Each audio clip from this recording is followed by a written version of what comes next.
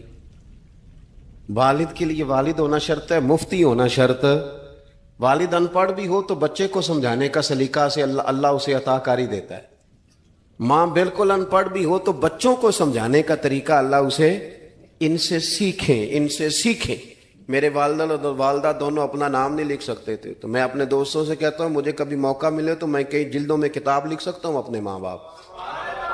اس لیے کہ وہ جو ہمیں سکھا گئے, جو بتا گئے, وہ انہی کا خاصہ تھا.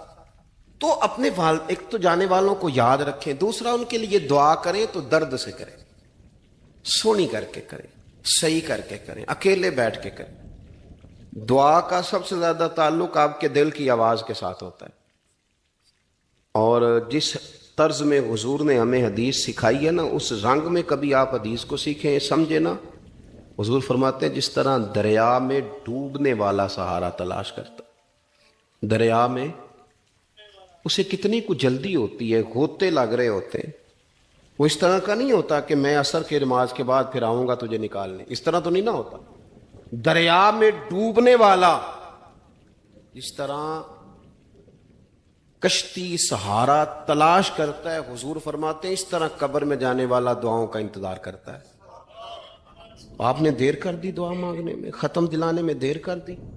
کت صبح و شام ہمہ وقت دعا. ابھی آپ آیتیں سن رہے تھے سورہ ابراہیم کی, اللہ نے نماز میں رکھ دی ربنا اغفر لی ولی وللمؤمنین یوم یقوم الحساب.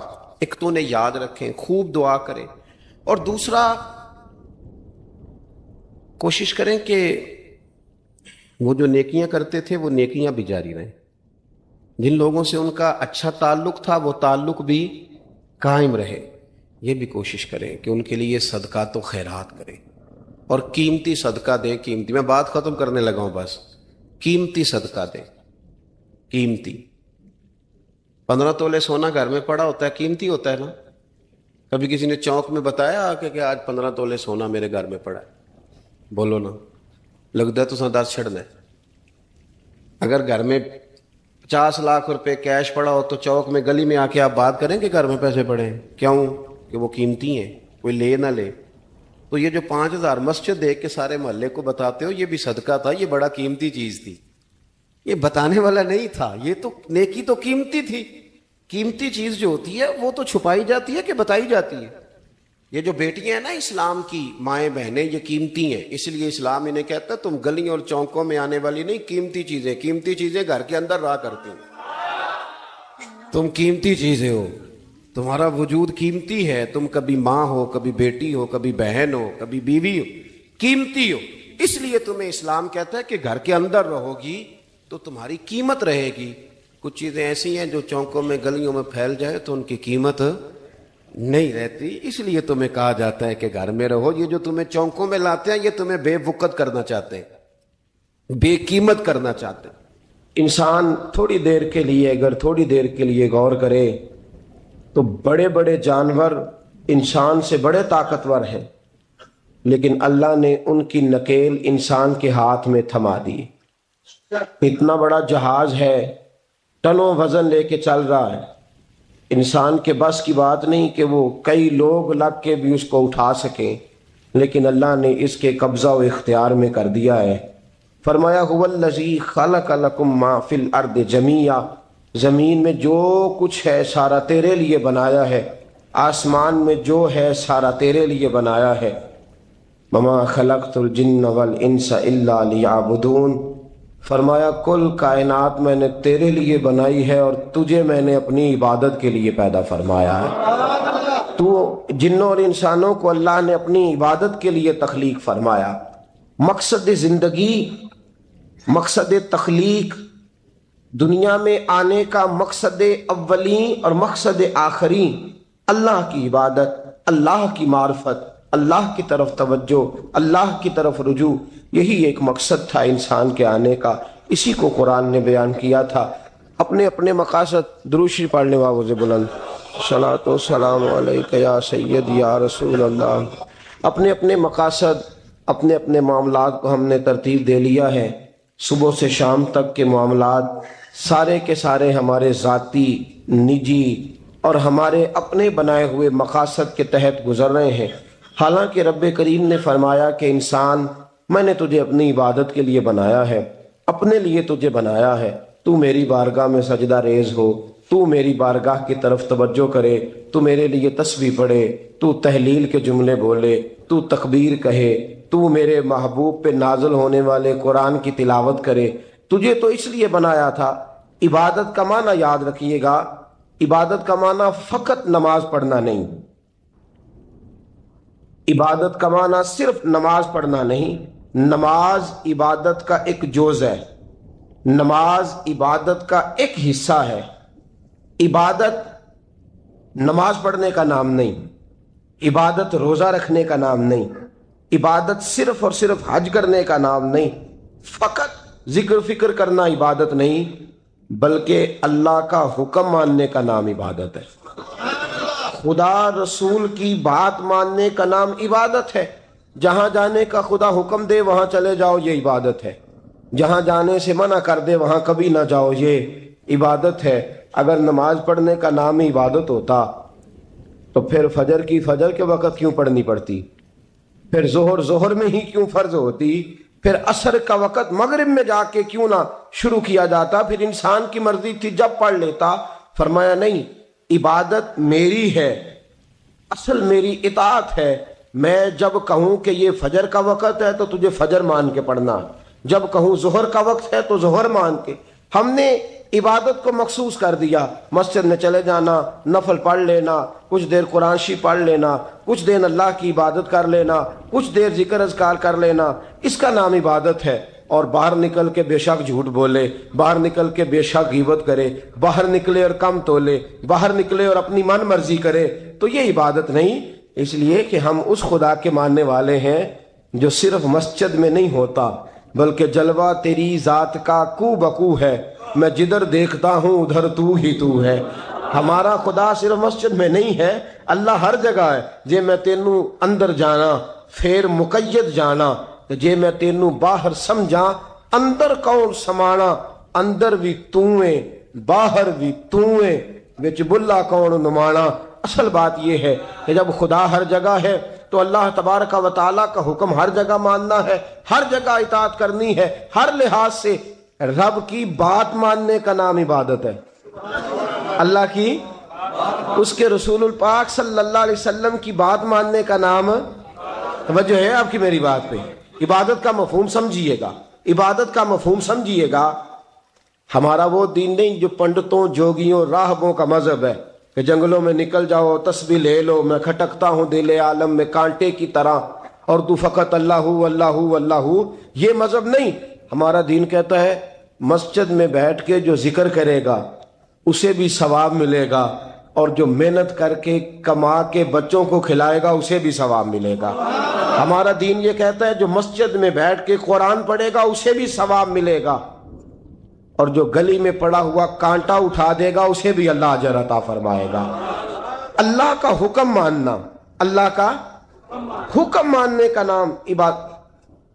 محمود غزنوی کے پاس ہیرا ہے، محمود غزنوی کے بڑے غلام تھے تو ایک بڑا پیارا تھا اسے، آپ جانتے ہیں اس کا نام کیا تھا؟ ایاز۔ محمود غزنوی کو بڑا تو حسد شروع ہو جاتا ہے ہر جگہ، اللہ ماشاءاللہ۔ لوگ کہنے لگے بادشاہ ہر وقت اسی کو پیار کرتا رہتا ہے، ہر وقت اسی کی طرف توجہ کرتا رہتا ہے۔ بادشاہ نے ایک دن آزمانا چاہا، اتنا ہیرا تھا، موٹا ہیرا بادشاہ کے پاس۔ بادشاہ نے ایک وزیر صاحب کو بلایا، کہا یہ اینٹ پکڑو، ہیرے پہ مارو، اسے توڑ دو۔ کہنے لگا بادشاہ بات تیری ٹھیک ہے پر بڑا قیمتی ہیرا ہے، کیوں تڑوا رہے ہیں آپ؟ مال خزانہ میں رکھ دیں، کام آئے گا، کسی نہ کسی جگہ پہ استعمال ہو جائے گا، آپ کیوں اس کو تڑوانے کی ضد کر رہے ہیں؟ بادشاہ سلامت نے کہا اچھا تم نے ٹھیک مشورہ دیا، میں ہی جذبات میں آ گیا تھا۔ ایک دوسرے آدمی کو بلایا، اس کو کہا یہ ہیرا توڑنا ہے۔ اس نے کہا بادشاہ مجھے لگتا ہے پوری دنیا میں اتنا موٹا ہیرا تیرے پاس ہے، کسی اور کے پاس نہیں ہوگا۔ یہ توڑنے کی چیز نہیں، تجوری میں سنبھالنے کی چیز ہے، اسے سنبھال کے رکھ۔ تیسرے کو بلایا، چوتھے کو بلایا، جس کو بھی بلاتا رہا وہ بادشاہ کو سمجھاتا رہا۔ جس جس کو بلایا بادشاہ کو سمجھایا. ایاز کی باری آئی, کہا ایاز ادھر آ. توجہ ہے آپ کی؟ ایاز ادھر آ, یہ ہیرا تو توڑ دے. اس نے اینٹ پکڑی, زور سے ماری, ہیرا توڑ دیا. بادشاہ کہنے لگا بڑا بیوقوف ہے بھئی تو, یہ سارے میرے خیر خواہ تھے, مجھے سمجھاتے رہے اور تو نے خیال ہی نہیں کیا. میں بیوقوف تھا تو بھی ساتھ ہو گیا, توڑ ہی دیا. کہنے لگا بادشاہ غلطی ہو گئی, مجھ سے غلطی ہو گئی, مجھے نہیں توڑنا چاہیے. اس نے کہا اچھا چل چھوڑ, ایک بات بتا, تیرے سامنے جو سب مجھے مشورے دے رہے تھے تو نے کیوں نہیں دیا؟ میں نے تجھے کہا توڑ دے. کیا لفظ ایاز نے کہے, کمال کر دی. کہنے لگا بادشاہ میرے دل میں خیال آیا, ہیرا ٹوٹتا ہے تو ٹوٹ جائے, میرے بادشاہ کا حکم نہیں ٹوٹنا چاہیے. یہ ٹوٹتا ہے تو ٹوٹ جائے, یہ کرچی کرچی ہوتا ہے تو ہو جائے, خزانہ خالی ہوتا ہے تو ہو جائے, لیکن میرے مالک کا حکم نہیں ٹوٹنا چاہیے. بادشاہ میں ہر چیز توڑ دوں گا پر میں تیرا حکم نہیں توڑ سکتا. بس دوستو یہی عبادت ہے, بلا مثال و بلا تشبیہ بات سمجھیے گا. جس نے خدا کا حکم توڑ دیا اس نے عبادت نہیں کی, اور جس نے خدا کا حکم اچھا آؤ نماز کے لیے. دکان کا وقت ہے, گاہک بھی زیادہ آ گئے ہیں, رش پڑ گیا ہے, اب تھوڑا وقت مشکل ہو جائے گا, ذرا تھوڑی دیر میں پڑھ لوں گا. ہیرا ٹوٹتا ہے تو ٹوٹ جائے, گاہک آنے کا سلسلہ ٹوٹتا ہے تو ٹوٹ جائے, روزی آنے کا سلسلہ ٹوٹتا ہے تو ٹوٹ جائے. مسلمانوں خدا کا حکم نہیں ٹوٹنا چاہیے, رسول اللہ کا فرمان نہیں ٹوٹنا چاہیے.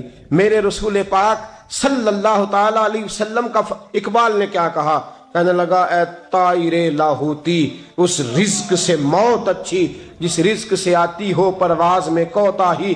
کہا خدا کا حکم نہ توڑ بیٹھنا, اور عبادت بھی جس کو اللہ کہہ دے وہ عبادت ہے. ایک بندہ زوال کے وقت نماز پڑھنے کھڑا ہو جائے تو ہو جائے گی, کیوں؟ نماز نہیں پڑھ رہا. اچھا میں آپ کو روایت سناتا ہوں, شیر خدا مولا کائنات حضرت علی المرتضی رضی اللہ تعالیٰ عنہ فرماتے رسول پاک صلی اللہ علیہ وسلم نے ہمیں منع فرمایا یا جب عید الفطر کا دن ہو یا عید الاضحیٰ کا دن ہو تو تم نے کیا کرنا ہے, فجر کی نماز پڑھنی ہے, اس کے بعد اشراق چاشت نہیں پڑھنی, فجر سے لے کر عید کی نماز تک درمیان میں کوئی نماز نہ پڑھنا. جب عید کی نماز ہو چکے پھر تمہیں اجازت ہے جتنے مرضی نفل پڑھو, لیکن فجر سے لے کر عید تک تم کوئی اور نماز نفل درمیان میں نہ پڑھنا. حضرت علی المرتضی شیر خدا کا زمانہ ہے, عید کا اعلان ہو گیا, عیدگاہ میں لوگ کٹھے ہو رہے ہیں. ایک شخص دوڑا دوڑا آیا, اس نے آ کے نماز کی نیت باندھ لی. توجہ ہے آپ کی؟ میں نے کہا عبادت ہے خدا کا حکم ماننے کا نام. حضرت علی رضی اللہ تعالیٰ عنہ نے نماز کے بعد اس شخص کو بلایا, فرمایا ادھر آ, تجھے نہیں پتا کہ جب تک عید کی نماز نہیں ہوتی کوئی اور نفل نہیں پڑھیں گے؟ کہنے لگا جی میں نے نماز ہی پڑھی ہے, کوئی جرم کیا ہے؟ نماز پڑھی ہے نا, میں نے سجدہ کیا ہے, کوئی جرم ہے؟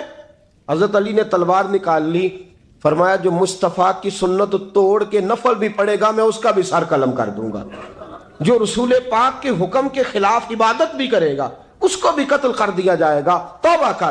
یاد رکھیے گا عبادت خدا رسول کی بات ماننے کا نام ہے. آپ سویرے 8 بجے اٹھ کے کھڑے ہو جائیں کہ میں نے تو فجر پڑھنی ہے, فجر کا وقت 8 بجے نہیں ہوتا, وہ گزر گئی 4 بجے, 4:15 بجے ہو چکا. ایک شخص شام 7 بجے کھڑا ہو جائے کہے جی میں تو ظہر کی نماز 7 بجے پڑھا کروں گا, یہ کیسے ممکن ہے؟ اس کا وقت تو 2 بجے کے راؤنڈ اباؤٹ ہے, تجھے اسی وقت ادا کرنی. یاد رکھیے گا عزیز ساتھیو, عبادت اللہ کا حکم ماننے کا نام ہے, لیکن عبادت کی بہت بڑی جو ایک رکن ہے, عبادت کا بہت بڑا جو ایک جز ہے وہ نماز پڑھنا ہے, بہت بڑا جز. حضرت محمد بن ابی بکر حضرت صدیق اکبر کے صاحبزادے رضی اللہ تعالیٰ عنہ کیا فرماتے ہیں؟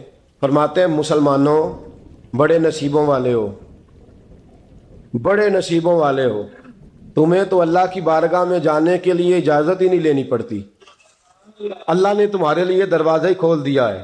جب دل کیا, وضو کیا, نماز کی نیت باندھی, اللہ کے دروازے کھل گئے, اور بغیر کسی ترجمان کے تم نے اپنے رب سے بات کرنی شروع کر دی.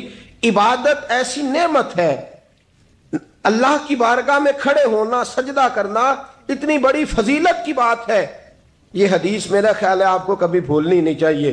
سید عالم نور مجسم شفیع معظم صلی اللہ علیہ وسلم نے فرمایا بتاؤ اگر کوئی کسی کے گھر مہمان جائے تو میزبان اس کے ساتھ کیا سلوک کرے گا؟ تو صحابہ کہنے لگا یا رسول اللہ جتنا میزبان اچھا ہوگا اتنا ہی اچھا سلوک کرے گا، جتنا وہ اعلیٰ ہوگا اتنا ہی اعلیٰ سلوک کرے گا، جتنا وہ عرفہ ہوگا اتنی ہی اس کی بات بھی بڑی ہوگی. نبی پاک صلی اللہ علیہ وسلم نے فرمایا جو مسجد جاتا ہے وہ اللہ کا مہمان ہے. جو مسجد جاتا ہے وہ اللہ کا مہمان ہے. فرمایا میزبان کے ذمے ہے کہ مہمان کے اوپر رحمت کرے، کرم کرے. فرمایا جب تو مسجد جاتا ہے تو خدا بھی رحمتوں کے دروازے کھول دیتا ہے، اللہ تیرے لیے فضل کے دروازے کھول دیتا ہے. نبی پاک صلی اللہ تعالی علیہ وسلم نے فرمایا جب تو اپنے گھر سے مسجد جانے کے لیے ابھی نکلتا ہے، ابھی تو گیا نہیں، ابھی تو نکلا ہے، فرمایا تو نے سیدھا پیر اٹھایا ہے تو تیرا ایک درجہ بلند ہو گیا ہے، تو نے الٹا قدم اٹھایا ہے تو تیرا ایک گناہ معاف ہو گیا ہے، پھر تو نے سیدھا قدم اٹھایا ہے تو تیرا ایک درجہ بلند ہو گیا. اپنی اپنی طبیعت ہے نا. حضور نے حدیث سنائی، حضرت سیدنا اسید بن حضیر رضی اللہ تعالیٰ عنہ دیہاتی آدمی تھے، مسجد نبوی سے دور گھر تھا، مسجد آنے جانے کے لیے گدھا رکھا ہوا تھا، گدھے پہ بیٹھ کے مسجد آتے تھے، نماز پڑھ کے اسی پہ بیٹھ کے لوٹ جاتے تھے. جس دن حضور نے فرمایا نا ایک قدم پہ ایک گناہ معاف ہوتا ہے، ایک قدم پہ ایک نیکی ملتی ہے، گدھا گھر ہی چھوڑا ہے. صحابہ کہنے لگے یار دور کا تیرا سفر ہے، تم آرام سے گدھے پہ آ جا. کہنے لگے کیوں؟ میں کیوں گدھے پہ آؤں؟ میں تو روز پیدل آؤں گا، تم سب کے تھوڑے تھوڑے گناہ معاف ہوں گے، تھوڑے تھوڑے درجے بلند ہوں گے. میں نے چونکہ دور سے آنا ہے اللہ میرے زیادہ گناہ معاف فرمائے گا، میرے زیادہ درجے بلند فرمائے گا، میرے اوپر زیادہ کرم نوازی فرمائے گا. جو مسجد کی طرف چل کے آیا ایک ایک قدم پر اللہ اس کے درجے بلند کرے گا، ایک ایک قدم پہ اللہ اس کے گناہ معاف کرے گا.